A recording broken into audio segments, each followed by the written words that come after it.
Alas 5:10 na, One Western Visayas na. Oh, alas 5:10 na, One Western Visayas na.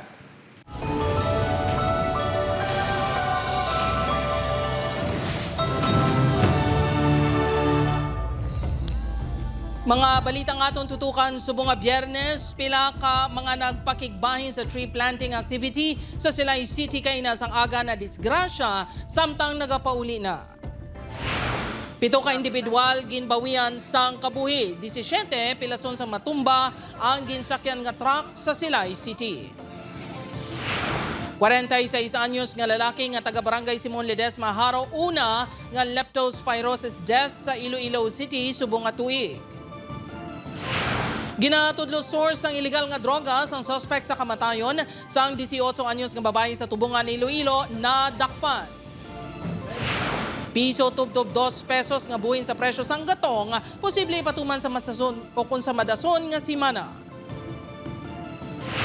Kag 3 katuig nga bata ginaupod sa pag-eskwela sang iya iloy sa koleyo, tubtob na kagraduar, naka-uniforme pa.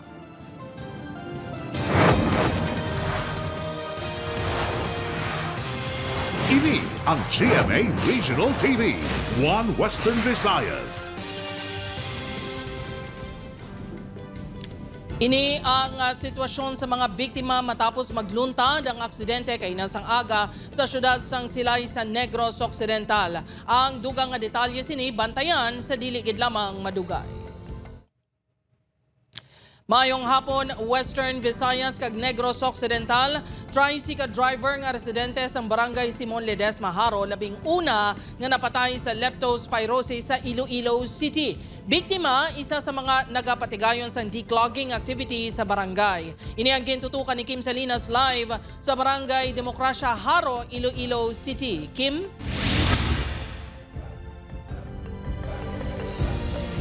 Jert, 19 na kakaso sang leptospirosis ang narecord sa syudad subong at 2025. Mas mataas ang 50% kumpara sa 12 nga narecord sang 2024. Ganihugot na nga ginamonitor sang Iloilo CHO ang balatian kasunod man sa kamatayon sang 46 anyos nga lalaki.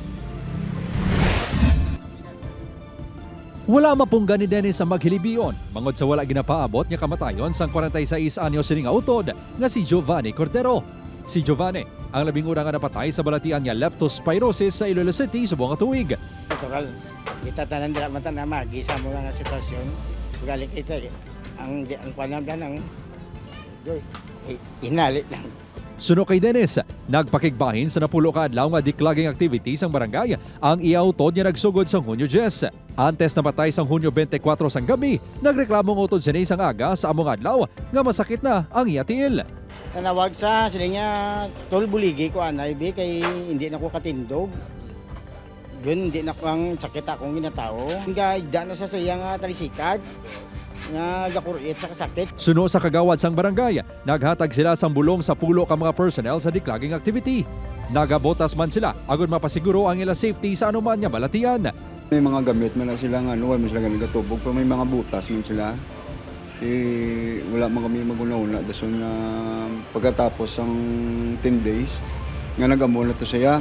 Ginpahayag sang kagawad kagutod sa biktima nga wala sini mainom ang bulong para sa balatian.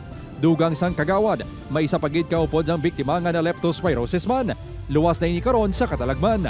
Sa pinakauli nga datos sang Iloilo City Health Office, naglabot na sa 19 ang suspected cases sang leptospirosis sa syudad subong nga 2025. Pahanomdom sang Iloilo CHO kung mahimo likawan ang pag-ubog sa baha o kung mahigo nga tubig, agud malikawan ang balatian. Padayon yung yapon ang health education sa City Health Office sa barangay level, no? So padayon ang magpang-review sa ato yung mga palibot, no? Para hindi magisaran sa mga ilaga.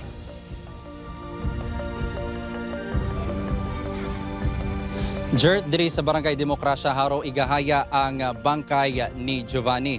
Gani pahanumdom sang Iloilo CHO nga agud hindi na maglabot sa kamatayon nga gilayon magpakonsulta kung ma-expose sa baha o kung makabatsag sa sintomas sang balatian kasubong sang pagpalanakit sang lawas o kung paghilanat agud gilayon nga mabulong. Jert? Madamo gid nga salamat Kim Salinas.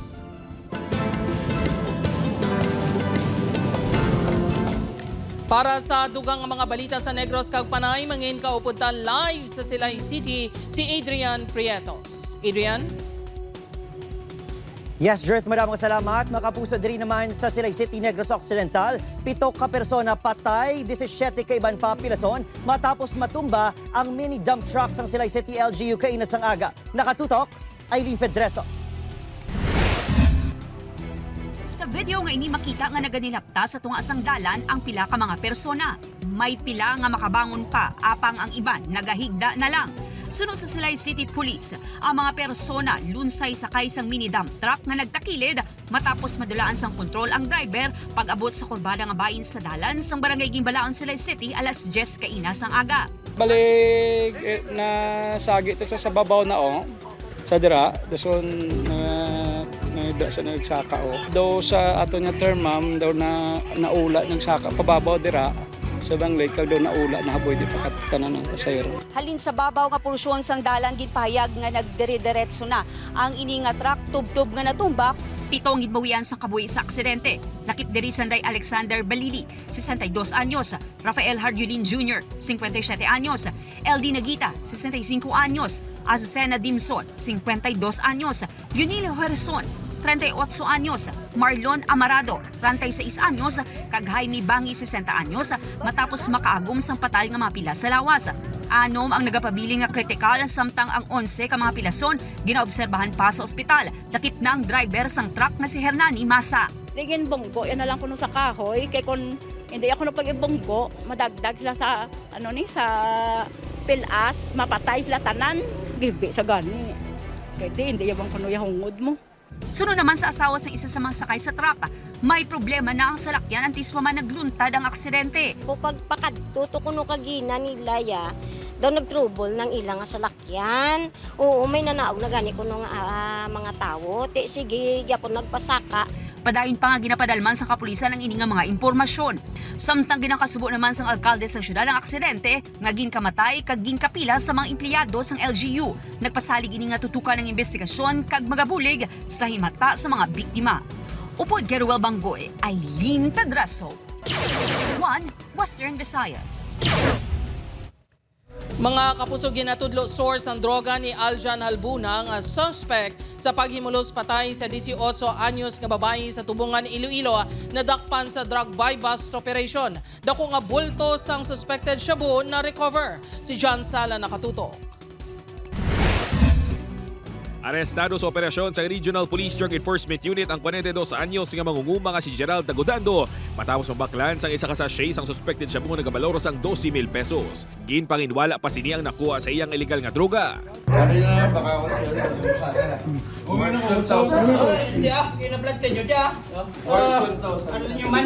Sa balay mismo ni Gerald sa sitio Lacadon, Barangay Ingay, Tubungan, Iloilo, ginpatigayon kay nasang agang operasyon.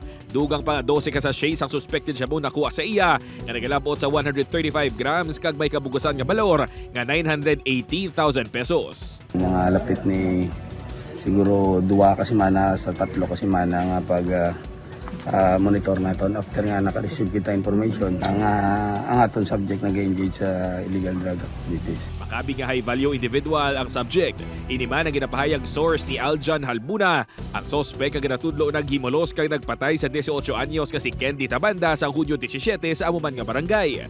Sa judicial affidavit ni Aljan Halbuna, gintuan sini nga antes nahimo sini ang krimen, nag-inom-inom ini kag naggamit sang shabu upod ang iya mga abyan.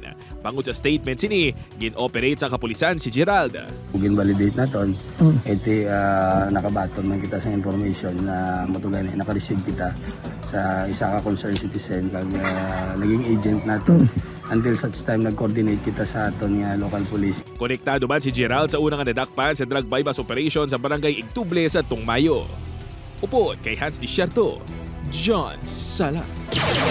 1 Western Visayas. Mga kapusong, inaugurasyon ni Mayor-elect Raisa Treñas Chu kag 11 ka konsehal sa Iloilo City ginhiwat subong adlaw. Ini ang gintutukan ni Kim Salinas.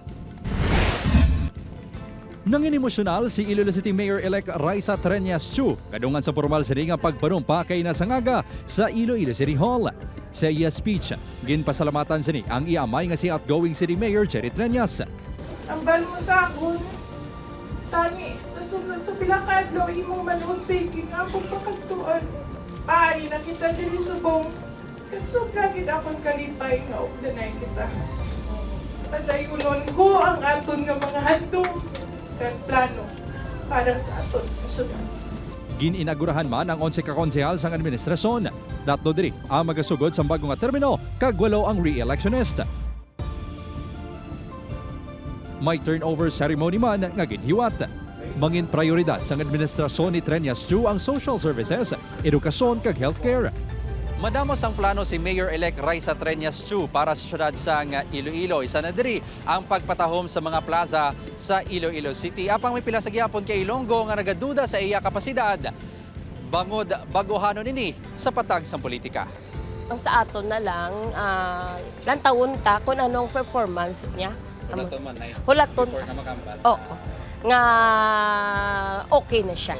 Normal lang ginaguro, no? Especially may stereotype kung kisa nga babae, bata. But ang akon nga intention, klaro man, isa man lang akong tinutuyo magserbisyo. Apang ang iban nga Ilonggo, kumpiyansa kay Trias Chu Apisar nga labing una ini nga babae nga alkalde sa syudad. First of all, wala gid ko against sa babae nga mag-lead sa aton nga city de. I think maka-lead gid sa aton nga ano yan ikay may guidance man sa. May idea naman na siya kay father ga si Trias. Samtang Hunyo 10 pa lang sang nakapanumpa na Sanday Congresswoman Julian Baronda, Vice Mayor-elect Lady Julie Grace Baronda, kag City Councilor election mabilog kay Senator JV Ejercito sa Senado. Upot kay Cirilo Renduque, Kim Salinas. 1 Western Visayas.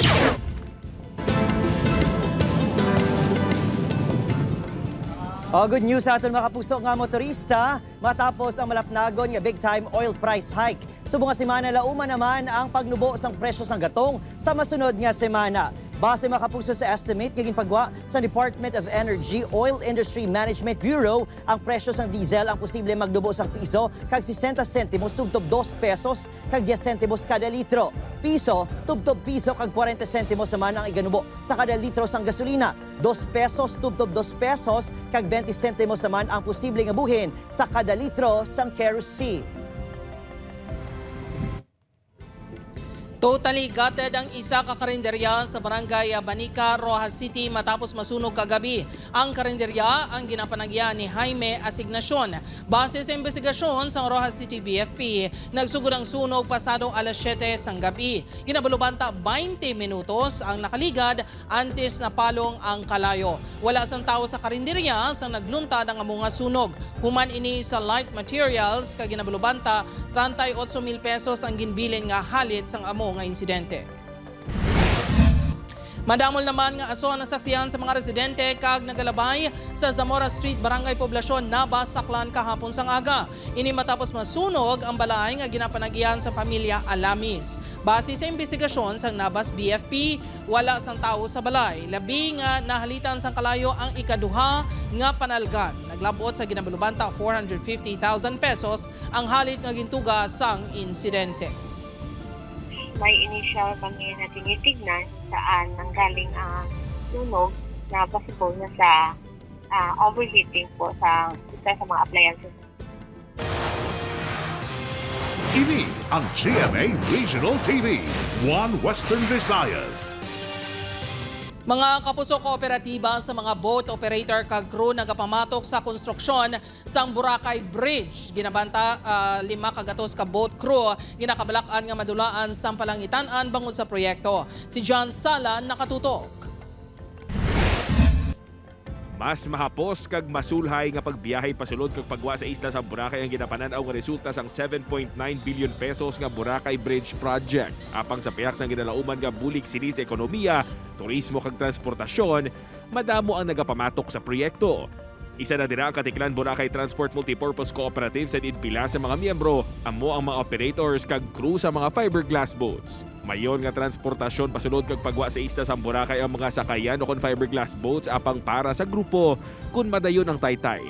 Dako ang posibilidad nga madulaan sila sa palangitan-an. Kung talaga bang makakatulong yan sa turismo, go. Pero wag mo naman kaming i-treat na parang collateral damage lang, di ba? Dugang pa sini, sang 2020 gin-require sila sa DOTR nga mag-modernize sa ilang masakayan kag tubtub subong, nagapamayad pa sila sa ilang mga utang tugas ang modernization project. Gani kung madayon ang taytay, posible nga mas mabudlayan sila bayad sa ilang mga loan sa bangko. Panawagan sa grupo, antisipatuman ang proyekto sa pulon sila anay kang ipaathag ang proyekto subong man pamatian ang ilabahin. Ang amin lang is consultation with the stakeholders at saka ililinya naman nila kung saan nila kami ilalagay. Huwag naman yung kukunin yung hanap. You know how many families are dependent on this? Sa boatman namin may 500 na kaagad eh. Apang suno kay Department of Tourism Region 6 Director Crisanta Marlene Rodriguez, wala pa sang pinal nga desisyon kag magapatigayon pa sang public consultation sa nagkalain-lain nga sektor.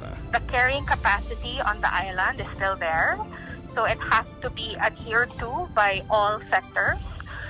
Meaning, I would think that there will still be regulations to be implemented as to the entry of vehicles kung matutuloy ang bridge. Parts yata ng discussion yung ganyan, public consultations. Upod kay Hans Desierto, John Sala. 1 Western Visayas. Mga kapuso, 50 ka unit commanders kag regional staff sa Police Regional Office 6 ginpaidalom sa random drug test kay nasangaga. Tanan nga personnel sa PRO 6 ipaidalom sa surprise drug test suno sa bag-o nga regional director. Si John Sala nakatutok. Bilang mga opisyales ng PRO6, ehemplo dapat sa ilang mga units ang mga commander, ilabi na sa illegal drug campaign. Agod matako sini sa random drug test ang ginpatagayon kay nasangaga sa Campo Delgado. 50 ang ginpaidalom sa testing, ginalakipan sa mga personnel halin sa Regional Command Group, regional staff, lakip ng mga deputy heads, mga provincial directors, city director, regional mobile force commander, kag mga chiefs ng national support units idalom sa Police Regional Office 6. The use of illegal drugs, especially involving government official, lalo na police. Hindi lang criminal offense yan. Hindi lang administrative offense charge yan. May criminal charge din yan. Suno kay Brigadier General Ligan, kabahin ini sa pagpakita sang commitment sa kapulisan sa transparency kag integridad sa serbisyo publiko. Nauman man suno kay Brigadier General Ligan ang mas madamo pa nga kaangay nga aktibidad nga ipatuman sa palaabuton nga mga inadlaw. In a year, the target is all policemen in Region 6 mag-drug test natin sila lahat. And yung mga surprise drug test, meron yan ipapakandak. Kung may magpositibo man sa random drug test, gilayon nga magapatigayon sa confirmatory test. Wala pa sa police personnel nga nagpositibo sa drug test subong tuig sa Western Visayas. Upod kay Hans Desierto, John Sala. 1 Western Visayas.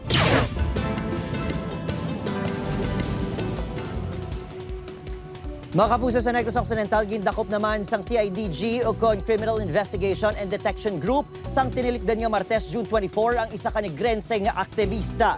Inya bangod sa kaso nga paglapas sa Terrorism Financing Prevention and Suppression Act of 2012.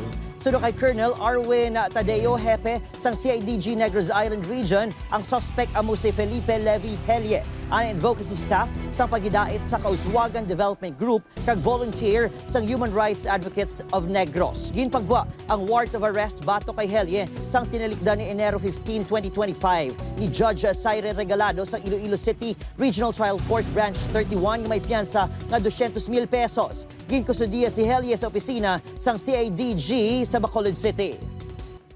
Itong tao na ito, active member siya ng KRNCDS, that's Kilusang Region, Negros, Cebu, Bohol, and Siquijor. Ang huli, yung departing words ni Major General C that to really run after the remnants. Itong remnants na to, ang expression nila, those who are conducting NPA formation in the countryside. Patal nga pila sa ulo tugas ang paglampos ang matigang nga bagay ang gintunaan sang kamatayon sang 54 anyos nga si Hera Torrecampo. Ini ang babae nga nasapuan patay sa kamaisan sa Barangay San Antonio, San Enrique, Iloilo sa atong Hunyo 19 sang aga. Ini ang base sa resulta sang autopsy sa bangkay sang biktima. Wala sang patimaan sang sexual abuse sa babae. Nagapati ang kapulisan nga sa iban nga lugar ginhimo ang krimen kag ginhalid sa lugar ang bangkay sang biktima. Ginpahayag nga sa sa Iloilo Fishport Complex ulihi nga nakita ang sihera antes na sapuan sa San Enrique. Amon niya katukan sigong kung paano siya nagkaso sa San Enrique na ang distance is kalayo. Pinaka-stress naman subong kung hindi kayo siya last na nagsakay or naghalin dira sa may area sang mulo.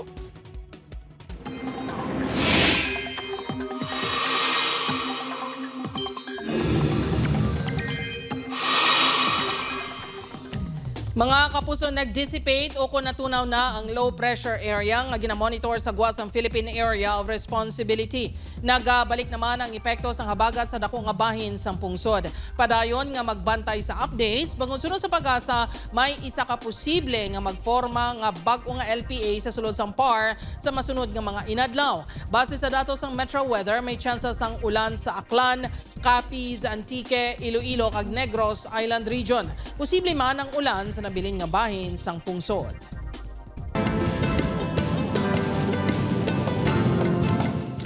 Kapuso, ready ka na bala para malabot ang imo career goals? Maghulag na kag mangin kabahin sang leading broadcast network sa Pilipinas. Yari ang mga bakanteng posisyon sa GMA Network. Sa mga interesadong aplikante, pwede ka mo magbisita sa www.careers.gmanetwork.com.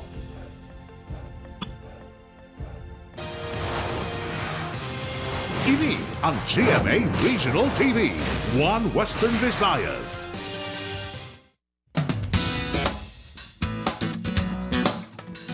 Mga kapuso, selebrasyon sa 75th anniversary sa GMA Network, Balantayan.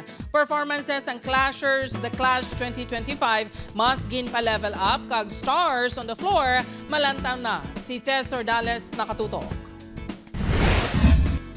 Malantaw na buwas 7:15 p.m. sa GMA ang kulabanan sa pagsaot ng Stars on the Floor, hosted by Asia's multimedia star Alden Richards. Lakip sa celebrity dance stars na Glyza de Castro, Rojan Cruz, Faith De Silva, Thea Astley, kag Patrick na members ng Vision. Mag-dance collab sila kay Dassery Choi, Zeus Collins, Kakay Almeda, Joshua De Sena, kag J.M. Irivere. Ang dance authorities naman na masali po sa primetime queen Marian Rivera, star comedian of the dance floor Pokwang, kag dance trendmaster Coach J. Samtang, masobra 200 kakapuso stars and personalities ang mag-obdenay sa selebrasyon ng 75th anniversary ng GMA Network sa June 29. Lakip sa ilang cast sa Encantadia Chronicle Sangres, hanggang Nikit for Real, Beauty Empire kag All Out Sundays. Mag-umpisa ang live stream sa Red Carpet 5:30 p.m. sa June 29 sa social media pages ng GMA Network, GMA News kag GMA Regional TV. Madamo naman sang balantayan sa The Clash 2025 bago na mga anay-clasher mangin clash backer. Subong nga Domingo na ang final tapatan para sa round 1. Mga tumangay ang new clashers sa Ray Juwari Sabit kag Carlos Flores. Ang apat ng mga nabili niya clash backers sa Ray Jong, Bea, Liana kag Lyra ang magapahindis-indis para makuha ang 3 ka spots sa top of The Clash. Bantayan mga kapuso ang The Clash every Sunday 7:15 p.m. Tess or Dallas? One Western Visayas. Mga puso, sa tunga sang nagamoderno na nga panahon, dapat wala ginakalimtan ang aton nga kultura. Labaw sa tanan, hindi dapat ang ginapreserbar pa. Ining mensahe sang saliksik musika sa University of the Philippines, Visayas.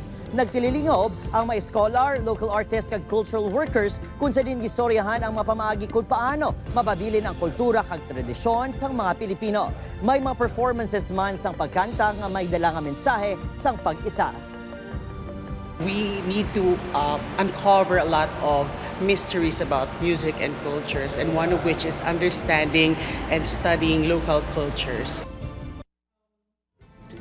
Mga kapuso, gindangob ni Iloilo City Mayor Jerry Treña sa bagong regional director sa Department of Public Works and Highway 6 nga si Engineer Joel Limpenko ang problema sa baha sa distrito sang Lapas. Santo sa sula sang alkalde sa DPWH, nakabato nini isang reklamo sa pila ka lugar sa distrito. Iniamo ang Our Lady of Peace and Good Voyage Parish, La Paz National High School, La Paz 1 and 2 Elementary Schools, kag Association of Barangay Captains La Paz District. Nagkalaong mga alkalde nga gilayon maaktuhan ng mga reklamo sang nagkalain-lain nga sektor. Sang damnag lang, nagtukod na ang Iloilo City LGU sa Drainage Task Force para sa mas ginpasangkad nga declogging activities kag pagmaintenar sa drainage systems. Mga kapuso, inspirasyon ang dala sang 23 anyos nga Iloy nga si Honey Lee kag 3 ka tuig nga anak nga si Sky sa La Carlota City, Negros Occidental. Nangin mother and daughter tandem ang duha halin sa una nga adlaw sang klase tub-tub sa graduation. Bangod wala sang mabantay sa iya anak kag may trabaho ang bana sini, ginpili kuno ni Honey Lee nga dalon sa klase sa La Carlota City College si Sky. Mabudlay apang sa handom nga makatapos sa pag-eskwela, gintinguhan niya initanan nga malampuwasan. Hindi lang tandem sa pagtuon, tandem man sa OOTDs bangod sa masami parehos nga outfit sang mag-Iloy. Syempre sa adlaw na sang graduation ni Honey Lee sa kurso nga AB English, nakatoga man si Baby. Pamatuod kuno ini nga wala sang ginapili nga edad ang pag-ako sang responsibilidad. Una-una yun na budlayan, good ma'am. Pero kay solid, na anad na lang mga. Pero mas okay naman sa ngayon nadala ko sa ma'am kay at least 2 oras tupad ko lang mamang. Hello mga kapuso, amo ni gali si Sky.